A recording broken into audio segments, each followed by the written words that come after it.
Bonjour à tous. Donc, on a sauté le chapitre 8.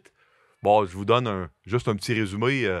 Dans le chapitre 8, on est à la troisième année de Belshazzar et on a un gros plan vers les royaumes 2 et 3. Donc, autant au niveau de la statue que des bêtes, là, royaumes 2 et 3, dans le Daniel 8, c'est représenté par un bélier et un bouc. Le bélier étant l'Empire médo-perse et le bouc, l'Empire grec. Comment on le sait? Il le dit clairement dans Daniel 8. Donc, ça c'est pratique. C'est un peu pour ça que dans Daniel, chapitre 5, il n'était pas surpris, hein? Daniel, que les Mèdes et les Perses allaient avoir la victoire après la vision qu'il y avait eu la première année de Belshazzar, puis la troisième, Daniel le savait. Là. Euh, vous vous souvenez que l'ours, il se penchait d'un côté? J'avais dit, depuis Cyrus, les Perses ont toujours eu là, le côté fort chez les Mèdes perses. Bon, on parle d'un bélier qui a deux cornes, une longue, une petite. Dans Daniel 8, on est dans le même registre d'idées. C'est un partenariat qui n'est pas symétrique. Hein, les Perses sont plus forts que les Mèdes. Puis là, vous avez le bouc qui touche quasiment pas à terre tellement il va vite. Puis ça, c'est le léopard de Daniel, chapitre 7. C'est les Grecs. C'est clairement mentionné. J'ai mentionné que le léopard avait 4 têtes, puis c'est 4 générales. Vous avez le bouc qui a 4 cornes. Il y a une grande corne, et puis là, quand la grande corne s'en va, il y a 4 cornes. Les 4 généraux d'Alexandre qui se sont fait la guerre, hein, les guerres des Diadoques, là, après sa mort, pour se partager son immense empire. Là. Puis là, vous avez d'une des 4 cornes. Puis là, je vais vous raconter l'histoire parce que ça va nous sauver du temps tantôt, parce qu'on va y revenir tantôt. Après Alexandre, il y a un de ces 4 générales, Séleucos, qui a eu la satrapie de Babylone. OK? Puis là, il y a un descendant de Séleucos qui, lui, était vraiment en guerre contre les Juifs. C'est un type qui s'appelait Antiochus Épiphane. Écoutez, lui, il a mis une loi pour interdire la circoncision, interdire le respect du sabbat. Puis il voulait vraiment que les Juifs deviennent des Grecs. Il voulait une religion unie, mais certainement pas la religion juive. Et puis, il y a eu un règne de 7 ans.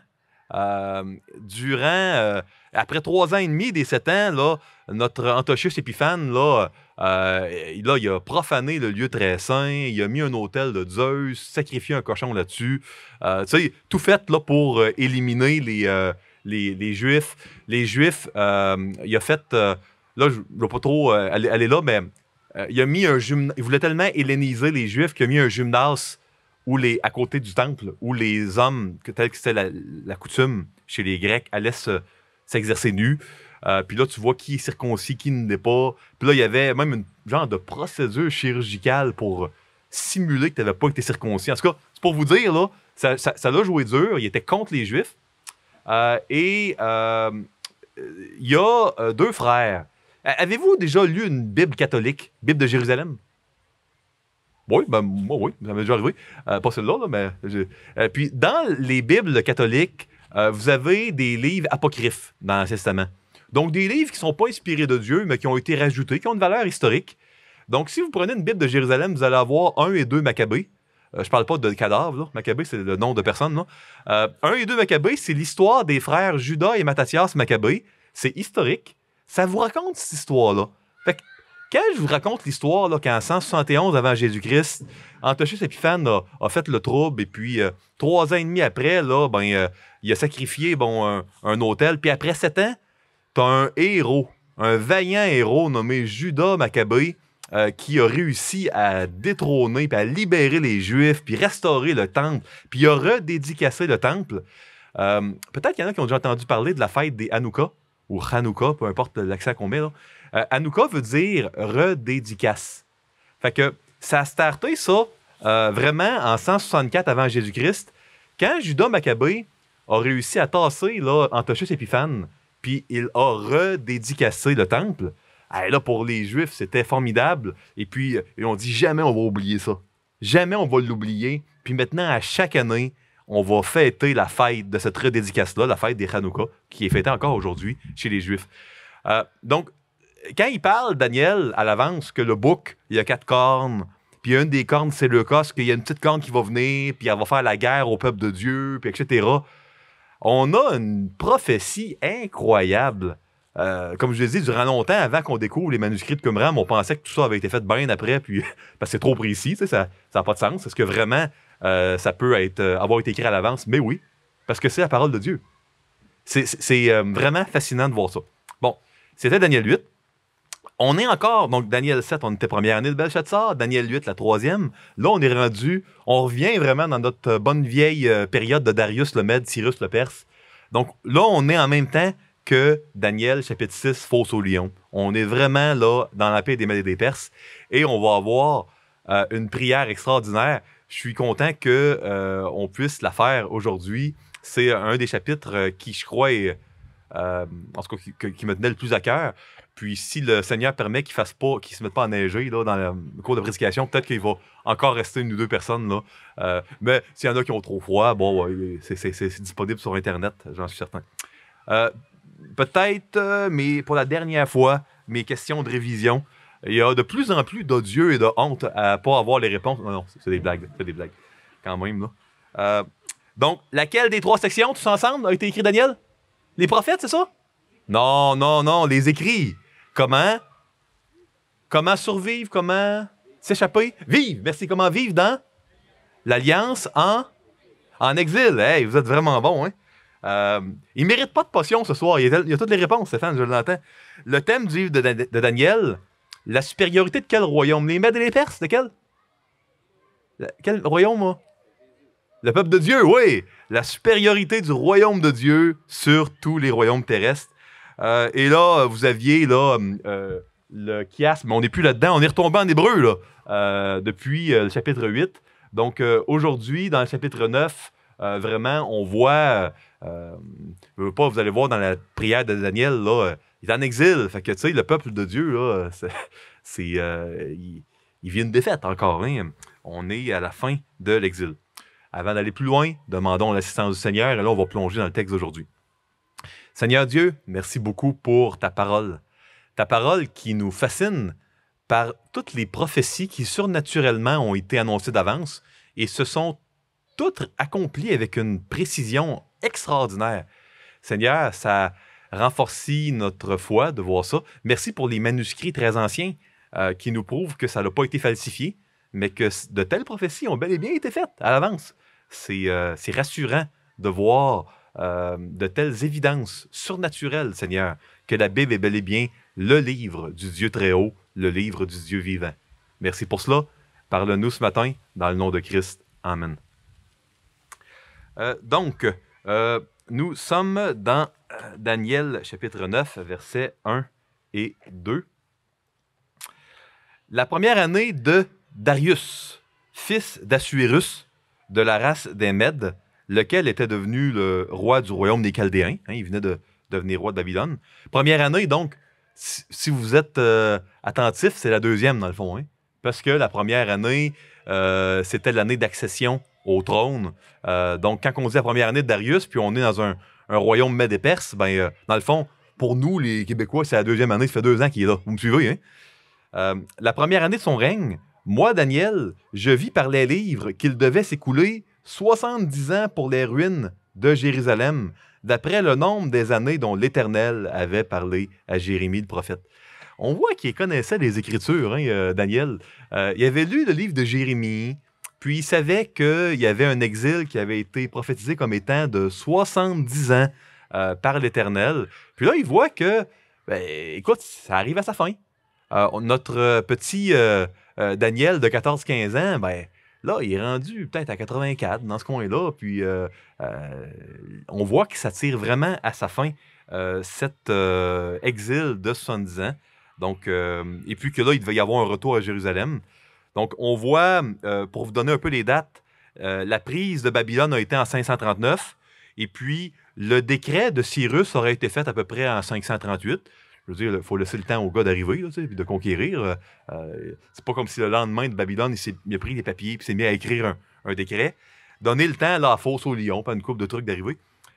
Puis là, on pense que Le décret aurait été fait en 538, le décret de Cyrus disant « Les Juifs, vous pouvez retourner à Jérusalem. » Le temps qu'il arrive à Jérusalem, puis que ça se mette en place, toute l'administration, on pense que ça serait probablement au début 536, ce qui nous fait un beau 605 à 536, considérant que les Juifs, t'as pas des années complètes, mais que tant que ça touche à l'année 605 et que ça touche à l'année 636, ça compte pour une année. Un peu style, Jésus est mort 3 jours, mais c'est pas 3 jours québécois, dans le sens que il est mort le vendredi, il est ressuscité le dimanche, mais tu sais, ça a touché au vendredi, ça a touché au samedi, ça a touché au dimanche, fait que c'est 3 journées juives, là. Bon, donc on a 70 ans de 605 à 536. Donc ça, c'est quand même cool. Donc, il voit que ça tire à sa fin. Il a étudié les livres. Puis, il prend vraiment la Bible comme étant inspirée de Dieu. Il ne cherche pas à rendre toute la Bible abstraite en disant « ça doit être des symboles, ça doit être une allégorie, ça ne doit pas s'appliquer à moi ».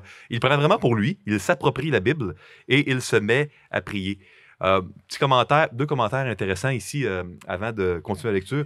Intéressant de voir qu'à 84, le gars était toujours intéressé par l'étude de la Bible et les choses de Dieu. Est-ce qu'à 84, surtout dans l'Ancien Monde, il y avait une très grande espérance de vie pour espérer retourner à Jérusalem? Ben non. À 84, il n'aurait probablement pas survécu le voyage pour se rendre là. Donc, c'est pas qu'il voulait revivre de longues années là, à Jérusalem. Tu sais, il s'intéresse à la destinée de son peuple. Donc ça, c'est le premier point. Deuxième point, c'est quand même intéressant de voir qu'il n'y a pas tout eu la révélation d'un coup. Si tu regardes le time span, excusez-moi l'anglicisme, entre 14 ans à 84 ans, tu vois qu'il n'a pas tout compris. Dieu lui a donné vraiment d'une manière graduelle des nouvelles lumières, lumière après lumière, graduellement, petit morceau par petit morceau. Peut-être dans votre vie, vous vous dites des fois « Hey, j'aurais aimé ça qu'il me donne ces lumières-là à ma conversion ou tout au début. » C'est pas de même que Dieu fonctionne. Il n'a pas fonctionné de même avec Daniel. Puis nous aussi. C'est graduel, puis il nous donne des nouvelles lumières, puis il nous fait réaliser des choses. Donc, on voit que Dieu fonctionne de la même manière et il ne change pas. Continuons notre lecture avant que l'on congèle. Donc, versets 3 à 19, je vais vous lire un gros morceau du chapitre 9, puis là, on va le commenter ensemble.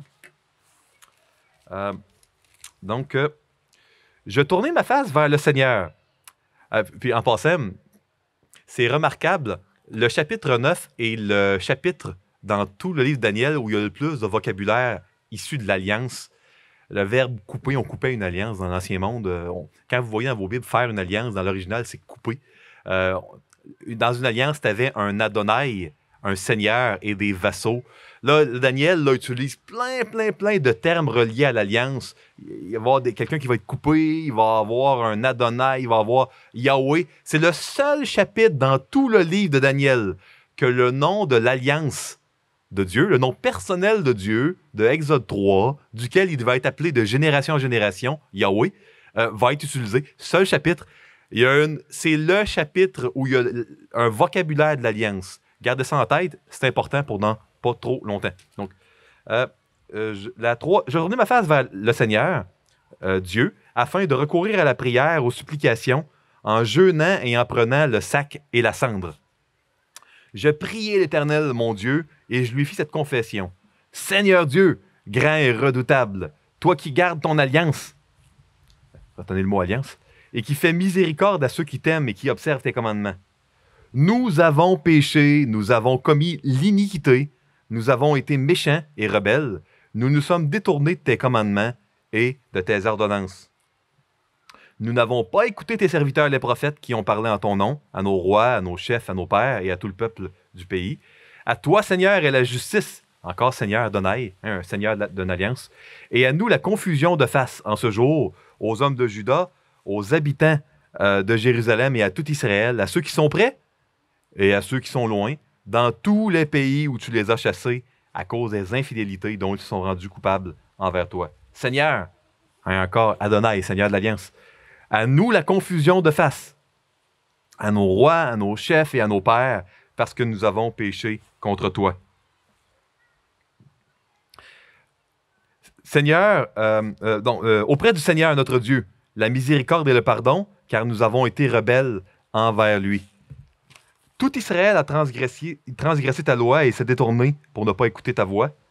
Alors se sont répandues sur nous les malédictions et les imprécations qui sont écrites dans la loi de Moïse, serviteur de Dieu, parce que nous avons péché contre Dieu. Verset 12.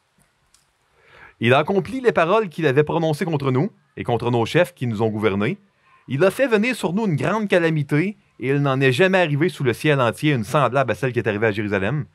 Comme cela est écrit dans la loi de Moïse, dans le traité d'alliance. C'est constamment des références à cette alliance-là. Si vous gardez l'alliance, vous allez être bénis. Si vous ne la gardez pas, il va y avoir des conséquences. C'est constamment cela. Okay? Toute cette calamité est venue sur nous et nous n'avons pas imploré l'Éternel notre Dieu.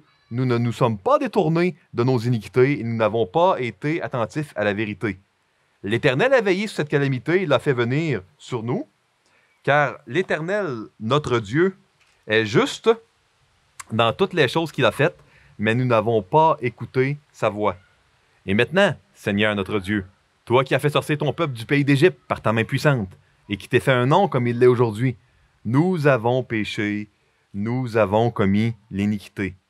Seigneur, selon ta grande miséricorde, que ta colère et ta fureur se détournent de ta ville de Jérusalem, de ta montagne sainte, car à cause de nos péchés et des iniquités de nos pères, Jérusalem et ton peuple sont en opprobre, et à tous ceux qui nous entourent. Maintenant, notre Dieu, écoute la prière et les supplications de ton serviteur, et pour l'amour du Seigneur, fais briller ta face sur ton sanctuaire dévasté. Mon Dieu, prête l'oreille et écoute. Ouvre les yeux et regarde nos ruines. Regarde la ville sur laquelle ton nom est invoqué. Car ce n'est pas à cause de notre justice que nous te présentons nos supplications. C'est à cause de tes grandes compassions. Seigneur, écoute. Seigneur, pardonne. Seigneur, sois attentif. Agis, ne tarde pas, par amour pour toi, ô mon Dieu, car ton nom est invoqué sur ta ville et sur ton peuple. Donc, ça, c'est la prière qu'il a fait. Puis, il y a plusieurs éléments que j'aimerais faire ressortir dans cette prière-là. Donc, premièrement, pourquoi Daniel s'est mis à prier? Ben, parce qu'il lisait la Bible, que les 70 ans étaient terminés. C'est comme ça qu'il a pu s'en apercevoir. Donc, vous voyez vraiment là, que l'étude de la parole de Dieu et la prière sont deux disciplines intimement reliées qui vont ensemble et qui se complémentent l'une l'autre. C'était de même pour vivre l'Alliance en exil et c'est encore de même aujourd'hui. Donc, nos prières vont être complétées par notre lecture de la Bible. On prie parce qu'on va lire des choses dans la Bible, etc. Qu'est-ce que Daniel fait? Maintenant, retenons les caractéristiques de ses prières. Bon, il prie à voix haute, mais ça, c'est pas surprenant. C'est toujours ainsi, pratiquement, dans la Bible. Mais il y a quand même une leçon pour nous. Je crois que il y a vraiment une valeur qui n'est pas populaire, mais il y a vraiment une valeur à prier là, à voix haute le Seigneur pour organiser nos pensées, pas perdre le fil. Il priait de manière soutenue parce qu'on voit qu'il priait 3 fois par jour, d'une manière régulière, mais que là, il semble avoir vraiment pris... on ne sait pas si c'est une journée ou 2 jours, mais il a pris un sac puis la cendre. Là, pensez pas qu'il a été prendre un sac d'épicerie ou il est allé chercher un sac là, pour transporter des choses. Le mot hébreu, sakos, qui est comme translittéré sac directement là, en français, c'est comme une genre d'étoffe rude, vraiment pas agréable. Là. Puis, quand tu voulais marquer, exemple, ton mari ou ta femme décède, ton enfant décède, tu veux marquer là, le sérieux de ce qui se passe, ben, tu ne manges pas, tu vas mettre une étoffe très, très inconfortable, tu vas répandre de la cendre sur toi, puis là, tu vas être vraiment là, prosterné, prostré, en silence devant Dieu. C'était, chose intéressante, les indicateurs de deuil étaient les mêmes indicateurs que ceux de la repentance dans la Bible. Donc, si vous voulez vous repentir d'un péché à un moment donné, vous avez trébuché dans votre foi, vous avez fait vraiment, vous avez été dans une mauvaise direction, ben, théoriquement, vous ne seriez pas dans le tort de dire « Ah, quel comportement j'ai eu quand mon père est décédé ou quand mon frère est décédé, ben, j'ai pas été au resto, j'ai pas été faire la fête, j'ai pas été au cinéma cette journée-là. Tu sais, j'ai marqué ce moment-là d'une manière spéciale, avec sérieux. Ben, dans la Bible, c'est les mêmes marqueurs. Les marqueurs de sérieux, d'une repentance et d'un deuil. C'est une parenthèse. Donc, il prend les marqueurs d'un deuil pour se repentir de ses péchés et ceux des autres. Donc, on voit qu'il priait 3 fois par jour, mais il priait d'une manière soutenue parfois, ça faisait partie de sa vie. Il prie les Écritures. Vous avez des citations de Exode 34, de Deutéronome 7 dans ce qu'il a dit. Il répète vraiment le nom de Dieu. Vraiment, là, quand il parle qu'il y a eu les péchés, les iniquités, mais que lui, il est compassion, il cite carrément là, des passages sur qui Dieu dit qu'il est. Puis, on voit que ça... Il parlait... il n'a pas appris à parler là, n'importe où. Hein. Il a appris à parler avec son Père Céleste. C'est le style de prière qu'il faisait. Mais maintenant, le point le plus important des 7 caractéristiques que je voulais vous proposer, c'est le point 4. S'il y a une chose qui est présente là-dedans, c'est de la confession de péché. Puis ça, je trouve ça remarquable. Êtes-vous d'accord avec moi que c'était un type plutôt intègre, Daniel? Oui, vous êtes d'accord, hein? C'est pas quelqu'un qui faisait des manigances. Il était tellement intègre que ce soit un Babylonien ou un Mède, les gens le voulaient comme étant le grand chef parce que, écoute, le gars, là, était pas corrompu. Il travaillait avec une excellence incroyable. Il était d'une grande intégrité. Puis pourtant, malgré son intégrité, il semble pas être plein de lui-même. Il trouve le moyen de confesser ses péchés. Il se croit vraiment. Il trouve le moyen de pleurer sur ses péchés. Puis on peut se dire, hey, si j'étais comme Daniel, ben, je serais frustré de vivre un exil à cause des autres. Parce qu'on s'entend que les péchés les plus grands qui les ont emmenés en exil, c'était pas les siens. Hein? Mais pourtant, on voit pas aucune trace de colère, d'amertume et de revendication en disant, Seigneur, merci d'avoir maudit et tué tous ceux qui nous ont emmenés en exil. Ils le méritaient. Moi, moins, mais bon, etc. Non. Il confesse les péchés des autres sans aucune trace de colère, sans amertume, sans revendication. Écoutez, si vous voulez savoir comment vivre l'Alliance en exil, si je veux savoir comment vivre l'Alliance en exil, je pense qu'à ce moment-ci, on s'est aperçu que les grandes revendications amères et remplies de colère ne font pas partie de ce qu'on voit. Hein? Je vous demande, c'est à moins que vous en voyez, vous, dans Daniel. Moi, j'en vois pas beaucoup. Ni dans ses prières, ni dans le reste. On le voit pas rempli de colère. Il confesse, il pleure, vraiment, il s'identifie aux autres pécheurs pire que lui. Et il se repent pour eux d'une manière collective. Donc, beaucoup de confessions de péché. Ça remplit ses péchés et ceux des autres, la prière de Daniel. Ça m'amène à croire que, dans nos prières, êtes-vous d'accord que les confessions de péché devraient prendre une place importante? Que si, nous, dans nos prières, il y a 99% de requêtes, puis, je sais pas, moi, 1,5% de quelque chose d'autre, puis 0,25% de confession de péché, il y a comme un ratio qui semble pas en phase avec celui de Daniel. Donc, en tout cas, je trouve ça vraiment intéressant. D'autant plus que, à quelques endroits des Écritures, Daniel est reconnu comme étant le modèle par excellence d'intercession. Donc, il semble vraiment être à imiter au niveau des prières. Il priait d'une manière humble. Il était motivé par la gloire de Dieu. C'était pas son intérêt personnel. Lui, il était trop vieux, là. Dans l'Ancien Monde, là, avoir 84, là, c'était pas comme au Québec. Les gens étaient morts à cette époque-là, absolument. Là, dans l'Ancien Monde, il n'y avait pas les soins de santé et tout ce qu'on a aujourd'hui. Puis, il confesse les péchés des autres sans amertume. Maintenant, on peut se demander pourquoi. Pourquoi il a fait cela? Puis j'aimerais vous proposer un rationnel pour vous expliquer pourquoi il y a tant de confessions de péché. Il priait pour que l'exil se termine en recherchant la face de Dieu. Le mot « chercher la face de Dieu » n'est pas là dans votre Bible Louis II que je vous ai lu, mais il est là dans l'original hébreu, tel que la Bible Darby, d'ailleurs, le traduit bien. Je vous donne la version Darby de Daniel 9.3. « Et je tournai ma face vers le Seigneur Dieu pour j'ai mis en rouge, rechercher par la prière. » Donc, le but de Daniel 9, c'était un Daniel qui recherche Dieu. OK? Puis, dans le Lévitique, au chapitre 26, il y a une manière très concrète de comment rechercher Dieu. Ça vous intéresse-tu de savoir comment rechercher Dieu? Parce que c'est un peu abstrait, hein, chercher Dieu. Aimeriez-vous savoir concrètement comment Dieu dit qu'on peut chercher Dieu dans le Lévitique 26? Ça vous intéresse? Parfait. Fait qu'on va le lire. Donc, lisons-le ensemble. Lévitique 26, à partir du chapitre du verset 39.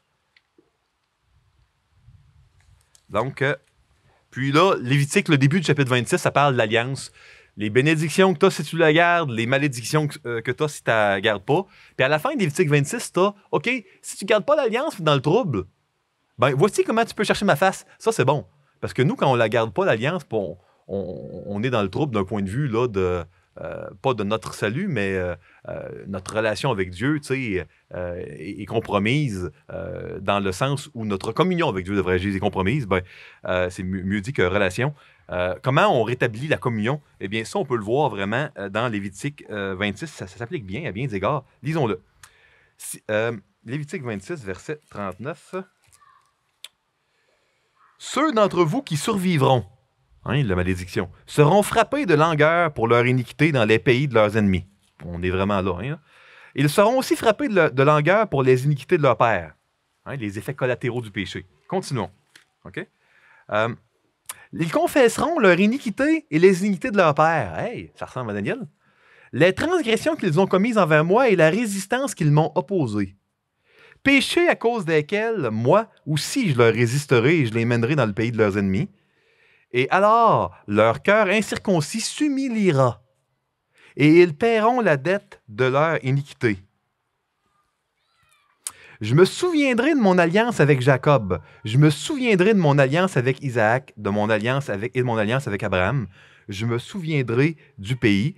Le pays sera abandonné par eux, et il jouira de ses sabbats pendant qu'il restera dévasté loin d'eux. Incroyable, hein? Ça avait été écrit ça aussi bien des années à l'avance. Et ils paieront la dette de leur iniquité, parce qu'ils m'ont méprisé et qu'ils ont méprisé mes ordonnances et que leur âme a eu mes lois en horreur. Mais lorsqu'ils seront dans le pays de leurs ennemis, je ne les rejetterai pourtant point et je ne les aurai point en horreur jusqu'à les exterminer, jusqu'à rompre mon alliance avec eux, car je suis l'Éternel, leur Dieu. Je me souviendrai en leur faveur de l'ancienne alliance par laquelle je les ai fait sortir du pays d'Égypte, aux yeux des nations, pour être leur Dieu. Je suis l'Éternel. Donc, ici, ça semble dire que pour chercher la face de Dieu, il doit y avoir de la confession de péché puis s'humilier. Donc, vous savez, moi, je crois que dans notre parcours en alliance, il doit y avoir de la confession de nos péchés. Ça doit faire partie de notre recherche de la face de Dieu. C'est vraiment contre-culturel. Notre culture nous dit, ben non, c'est pas positif ça, puis met toute l'emphase sur le fait que, oublie ça, là, tes péchés, puis c'est pardonné, puis tu sais, focus sur d'autres choses. Il y a des belles choses positives dans la foi chrétienne. Puis c'est pas complètement faux, mais c'est pas ça que la Bible enseigne. Vous savez, la Bible, elle enseigne qu'on est complètement pardonné, mais qu'on ne doit pas oublier la purification de nos anciens péchés. 2 Pierre chapitre 1, Lévitique 26, Daniel 9. Voyez-vous, la Bible, elle enseigne de quoi qui est un peu contre-culturel. Elle enseigne que la manière de chercher Dieu, on doit avoir une dose d'humilité, de se rappeler d'où on vient, de confesser nos péchés encore et encore, tout en remerciant pour le pardon. C'est pas comme si on les confesse en oubliant qu'on est pardonné. Fait que ça, c'est des nuances qui sont bien importantes. Hein? Il ne s'agit pas de penser que la condamnation est sur nous, elle ne le sera plus jamais. Maintenant, je vous avais dit qu'il y avait un détail qui m'avait frappé. Vous avez probablement, ceux qui sont très, très, très observateurs, vous vous êtes aperçu que j'aime bien la chronologie? Oui. Ça se voulait une blague, pour moi, on est très observateur pour s'en apercevoir. Hein? J'en parle tout le temps de la chronologie. J'ai de la misère, moi, à suivre l'histoire quand il n'y a pas les dates. Là. Donc, vous savez, en regardant la chronologie, je me suis aperçu que, hey, ça, là, première année de Cyrus, le Perse, là, ça veut dire que ça faisait 1 an que Cyrus est arrivé, à peu près, parce qu'il y a eu une année d'accession. Puis Daniel 6, Cyrus arrive durant l'année d'accession, puis le temps de nommer 120 satrapes, puis d'en mettre 3 en haut, puis là, de donner le temps de voir qu'il est bien bon, ça donne à peu près un an et quart. Vous êtes d'accord avec moi? Fait que, il est plausible de dire que c'est pas mal en même temps que ça se passe. Puis là, je me suis mis à penser, hey, dans Daniel, chapitre 6, soudainement, il y a une loi anti-prière. Puis, Daniel, il décide de prier quand même. Il est plausible de dire que ça devait ressembler à ses prières dans Daniel 6, là, je me suis dit, hey, lui, là, la prière pour laquelle il était prêt à risquer sa vie, c'était-tu une prière de confession de péché? Je me suis dit, c'était-tu vraiment important au point là, que le type était prêt à risquer sa vie pour faire des prières de confession de péché? Puis là, quand je réfléchissais à ça, je me disais, ça me jette à terre. Puis là, j'ai eu une autre pensée qui m'est venue. Puis écoutez, c'est pas clair dans le texte, hein, c'est des possibilités ici, là, je veux le mentionner. Mais l'autre pensée qui m'est venue, c'est, tu sais, moi, je suis pas un gars qui voit Satan partout, puis des démons partout, mais quand même, la Bible nous enseigne hein, qu'il y a cette réalité-là de Satan, puis d'une guerre spirituelle. Puis je me suis dit, est-ce que c'est efficace, la prière, à ce point-là, au point que quand il s'est mis à prier pour le pardon et puis que le peuple soit restauré, bien, soudainement, pour la première fois dans les 70 ans, il y a une loi anti-prière. Ça pourrait être une coïncidence, mais c'est pour vous dire, hein, est-ce que c'était important à ce point-là, au point qu'il était prêt à risquer sa vie? Ça, c'est ma première réflexion. Puis ma deuxième, est-ce que c'était efficace au point que... Est-ce que Satan a pu là-dedans tirer les ficelles pour réussir à en mettre une loi anti-prière? Parce que c'était tellement puissant, puis tellement important, puis tellement, excusez-moi l'anglicisme, là, mais game changer, cette prière-là là, qui faisait qu'il a cherché à l'empêcher, puis à le museler par une loi, puis une fosse au lion, mais ça a échoué. Puis, c'est peut-être que la chronologie, c'est pas exactement le cas, mais je voulais vous le partager. Ça m'a quand même frappé de voir à quel point ça a l'air à être vraiment en même temps. Mais le texte n'est pas 100% exact. J'oublie la notion du temps. C'est quelle heure? Il me reste combien de minutes qu'il me reste, Steph? 11 heures, ben oui. Bon. Fait que je m'en tirerai pas. Je faisais une blague avec Steph hier ou avant-hier. Je disais, je vais avoir une bonne excuse. Je vais prendre tout le temps pour la prière de Daniel. Quand on va être rendu au bout de très polémique, les 70 semaines, ben, je vais dire, je m'excuse, j'ai plus beaucoup de temps, puis vous blâmerez Stéphane. Ben, finalement, il semble que je vais avoir le temps des traiter, fait que c'est bien. Donc, ça, c'était les notions que je voulais vous parler pour la prière. Déjà, application, là, la prière, c'est plus puissant qu'on peut penser. C'est vraiment, vraiment puissant. Puis la confession des péchés, là, si Daniel était prêt à mourir pour ça, c'était important à ce point-là.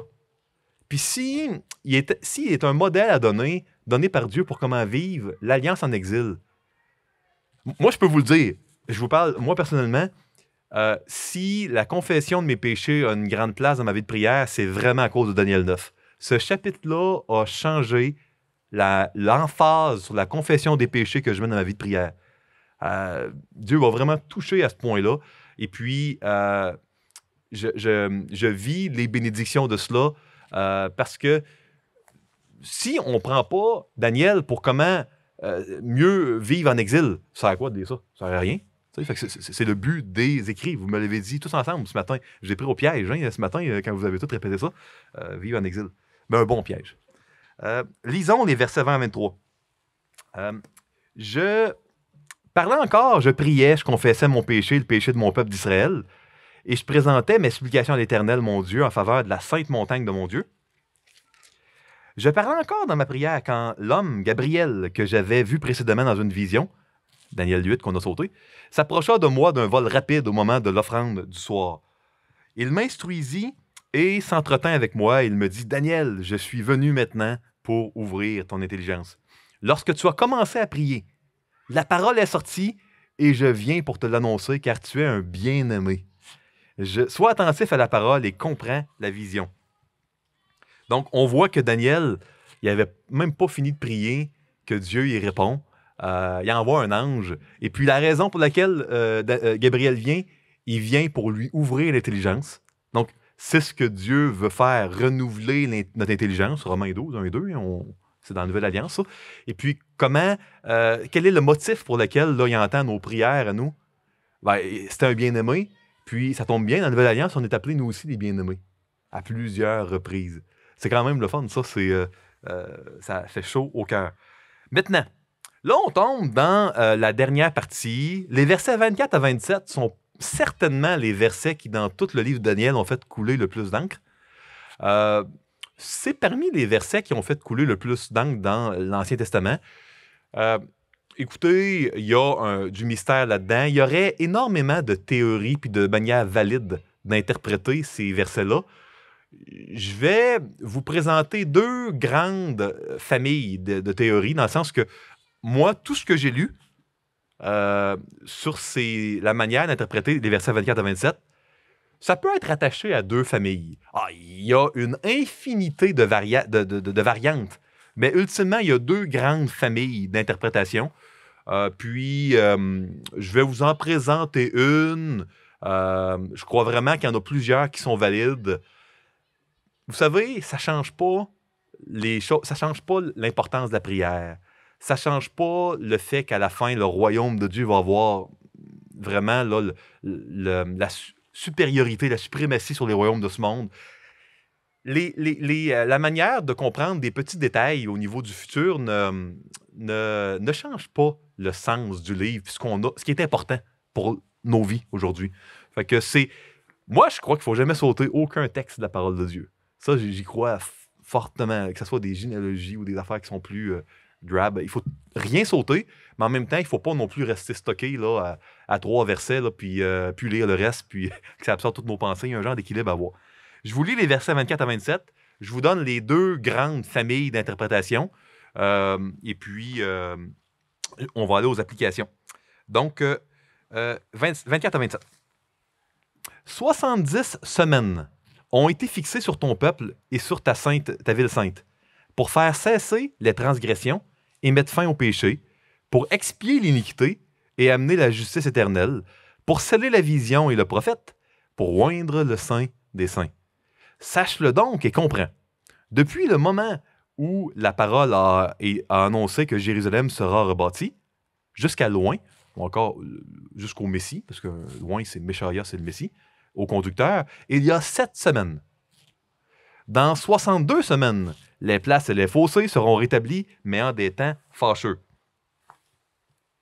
Après les 62 semaines, un oint, ou un Messie, si vous avez mieux, sera retranché, et il n'aura pas de successeur.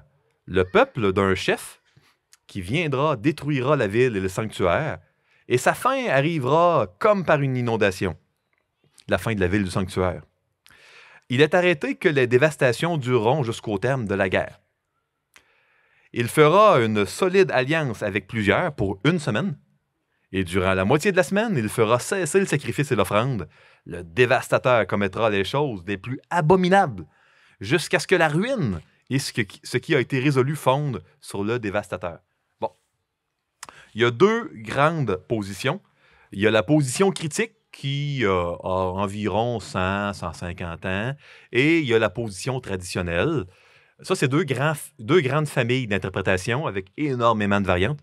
La position critique, c'est habituellement tenu par des gens qui ne croient pas que la Bible est la parole de Dieu, qui ne croient pas que Jésus est Dieu, qui ne croient pas que c'est Daniel qui a écrit Daniel, qui croient que ça a été écrit bien plus tard, mais là, depuis Qumran, ils ne peuvent plus croire que ça a été écrit après Jésus, mais ils croient quand même que ça n'a pas été Daniel qui a été écrit. Puis eux vont avoir une position que je vais vous décrire, puis il y a des variantes. Et puis là, il y a la position traditionnelle depuis 2000 ans. Il y a eu plusieurs variantes. Puis des fois, il y en a qui amplifient énormément les variantes. Là, ça a l'air de choses vraiment différentes. Mais dans le fond, mon opinion personnelle avec laquelle vous avez le droit d'être complètement en désaccord et qui ne sont pas si différentes que ça, les variantes qu'on peut avoir. Je vais vous donner quelques exemples après. Puis ça, la position traditionnelle, c'est évidemment celle que je vais vous proposer. Et puis, vous aurez le droit d'adopter une variante amillénariste, une variante prémille historique ou une variante dispensionnaliste à cette position traditionnelle-là qui est là depuis 2000 ans puis qui est tenue là, par les gens là, qui sont des chrétiens. Donc, la position critique, commençons par elle. Les gens vont dire 3 périodes. Hein, ils vont dire que c'est des semaines d'années. Parce que le terme semaine en hébreu ici, là, c'est un groupe de 7. C'est quoi? C'est des jours, des mois, des années lunaires, solaires, des. Tu sais, c'est des groupes de 7. 7 quoi?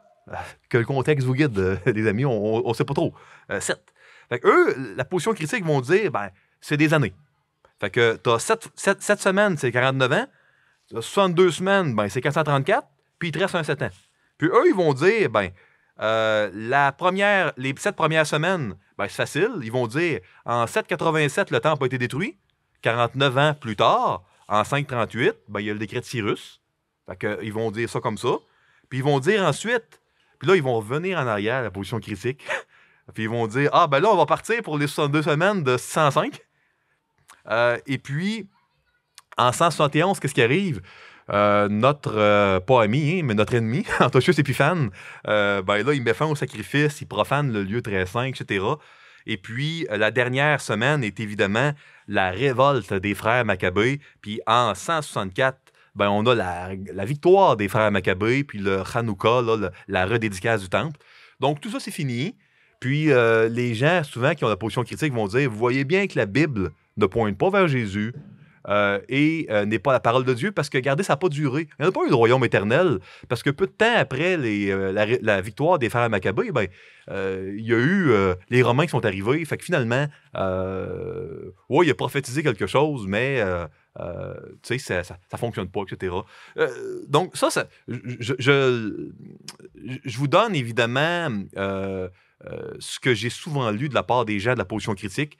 Je reconnais qu'il peut y avoir des chrétiens qui apprennent et qui l'ont adapté vers différemment. Je vous donne 2 grandes familles. Je ne suis pas en train de faire justice à toutes les variantes ici.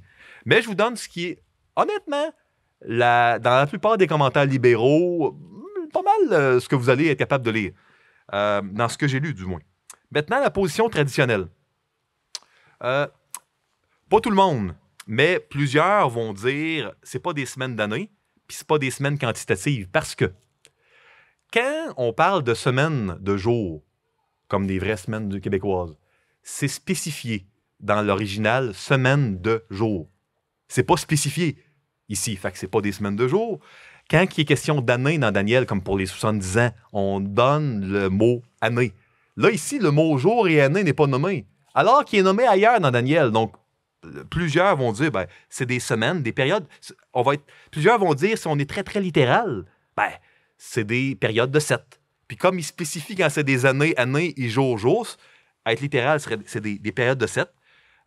Donc, des périodes non quantitatives. Et là, plusieurs vont dire, puis je vais vous donner une variante à ça, plusieurs vont dire, ben, ça commence en 538, parce qu'on lit, là, dans le texte, regardez, 70 semaines ont été fixées, OK? Et puis, on voit, là, sache-le donc et comprends, depuis le moment où la parole a été annoncée que Jérusalem serait rebâtie, ben, 538, décret de Cyrus, Jérusalem va être rebâtie, jusqu'au oint au conducteur, et il y a 7 semaines. Ben, le temple va finalement être reconstruit, puis il va avoir qui était oint? Ben, les grands prêtres et les rois. Le grand prêtre Josué va être oint, puis donc il y a vraiment là, c'est les 7 premières semaines. Donc là, les mathématiques, c'est des semaines non quantitatives, hein, c'est pas des semaines d'années ou de jours, c'est pas mentionné dans le texte. La plupart des gens vont dire, bon, mais 62 semaines. Ici, si on voit, là, dans 62 semaines, les places et les fossés seront rétablis, mais en des temps fâcheux. Bon, ben, ça part quand le temple est finalement reconstruit jusqu'à l'arrivée du Messie. Et puis, si on regarde la 70e semaine, on voit le peuple d'un chef qui viendra détruira la ville. Puis il y a un oint qui va être retranché. Le mot original n'est pas retranché, c'est le mot coupé. Fait qu'il y a un Messie qui va être coupé. On est dans un vocabulaire de l'alliance. Plusieurs vont dire, ben, le Messie qui va être coupé, coupé pour une alliance, ben, c'est Jésus qui est coupé à la croix. Et il n'y aura pas de successeur. C'est normal, Jésus n'a jamais eu de successeur. Puis Jésus a annoncé que la ville serait détruite. Donc, les gens vont dire, ce chef-là qui va venir puis détruire la ville, ben, c'est Jésus qui a permis cela. La fin de la ville va être comme une inondation, etc. Il fera une solide alliance. plusieurs vont dire, on reste dans... C'est Jésus. Jésus va faire une solide alliance pour une semaine. Et puis, il n'y aura plus, évidemment, de sacrifice d'offrande dans le temple. Il n'y a plus jamais eu de temple, hein, on le sait.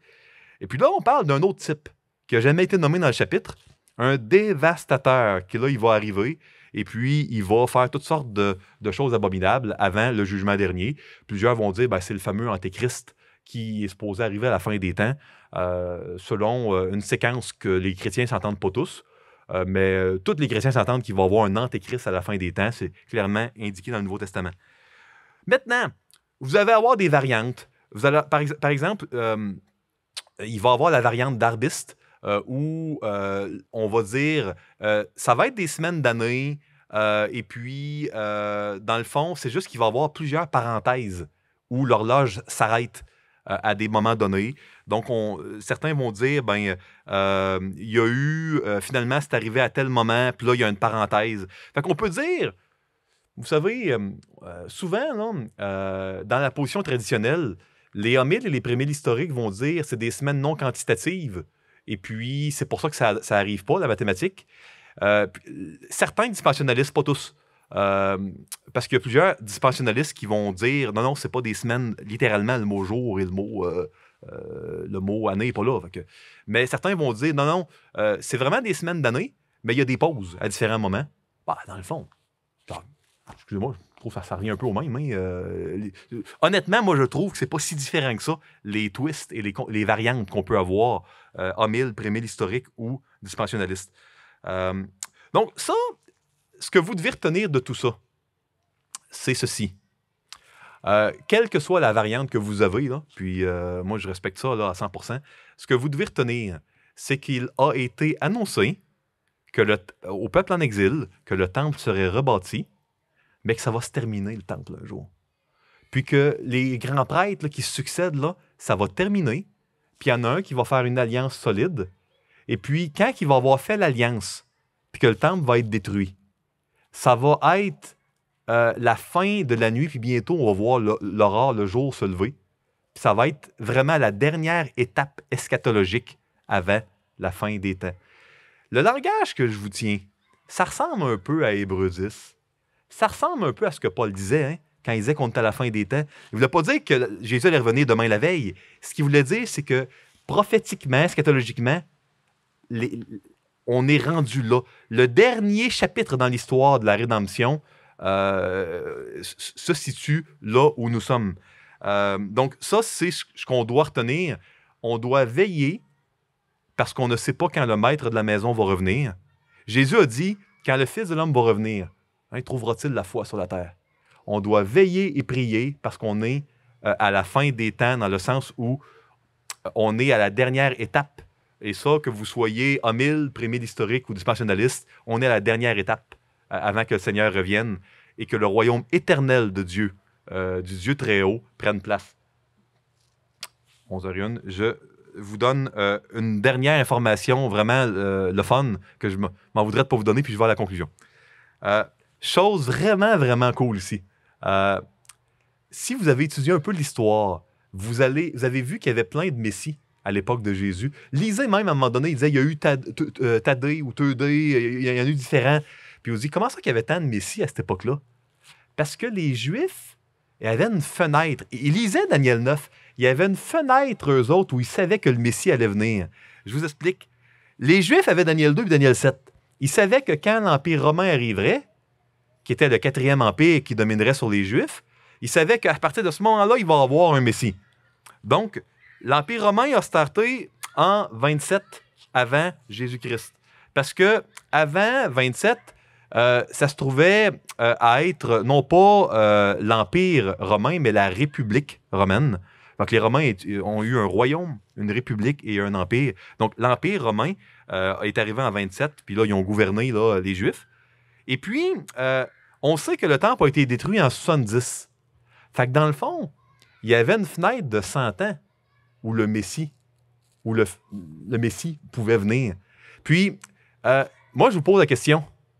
Il y a même un rabbin juif qui disait, il n'est pas chrétien, là, qui disait, il faudrait que je retrouve le nom, là, que les étudiants ne devraient pas prendre trop de temps à étudier Daniel 9 de craindre qu'ils deviennent chrétiens. C'est vraiment une citation réelle que je pourrais vous retrouver d'un rabbin. Il y a une fenêtre assez petite, puis je vous dis, dans tous les gens là, qu'il y a eu, là, on peut retrouver leur nom dans les livres d'histoire. C'est lequel qui sort du lot? Dans la fenêtre eschatologique où le Messie devait venir, on a une fenêtre d'à peu près 100 ans. Lequel nom qui reste, qui a influencé le monde? On est en 2021, après qui? Après Bar Kokhba? Après qui? Après Maccabée?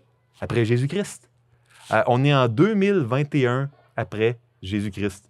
Dans cette fenêtre-là, il y en a un qui est venu, qui a changé le monde, qui nous a laissé sa parole surnaturelle, fiable, c'est Jésus-Christ. Puis on a vraiment une décision importante dans la fourche qu'on a devant nous. Hein? Est-ce qu'on va mettre notre foi en Jésus-Christ? Ma prière, c'est que le Seigneur puisse attirer à lui tous les gens ici qui ne le connaissent pas. Je vais à la conclusion maintenant. Merci de votre patience. Je finis souvent quelques minutes après. Vous avez été très gracieux avec moi. Comment appliquer tout ça à notre vie? On est à la dernière étape de l'histoire de la rédemption. Quelle que soit votre variante des 70 semaines là, eschatologiques, là, mettez-y, là, dites que c'est des semaines non quantitatives, vous dites qu'il y a des pauses, des parenthèses. Dans les deux cas, là, on arrive au même endroit. On est bientôt à la fin de la nuit. Le soleil va se lever. Le Seigneur va revenir. On doit veiller et prier. On est à la dernière étape. C'est important de le savoir. 2, à bien des égards, là, la position critique avait raison dans un certain degré en disant que ils disent pas ça, mais nous, on peut le dire. Antiochus Épiphane, là, qui a fait du peuple de Dieu, hein, de l'Ancienne Alliance, les Juifs, leur ennemi juré, puis voulait tout détruire, puis c'était vraiment une cible précise. C'est vraiment un précurseur de l'Antéchrist qui va venir. Il y a des antichrists, il va y avoir un Antéchrist. Il va y avoir vraiment une guerre qui va être de plus en plus déclarée à un moment donné, à la fin des temps. C'est quand, j'ai aucune idée, qui va se faire contre le peuple de Dieu, qui va se faire contre les chrétiens.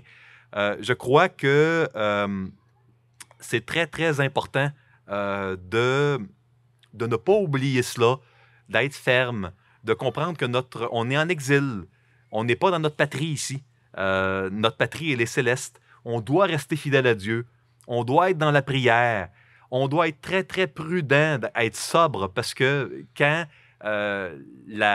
l'opposition survient, ce n'est que par la force du Seigneur qu'on peut tenir debout, comme Daniel et ses 3 amis ont pu tenir debout. Donc, il faut savoir que ça va aller probablement, est-ce que ça va être de notre vivant ou pas? Dieu le sait, mais ça va aller en s'empirant à la fin des temps.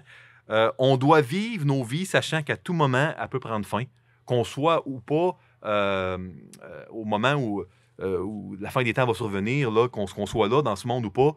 Notre vie peut prendre fin à tout moment, soit par notre mort, soit par la fin du monde.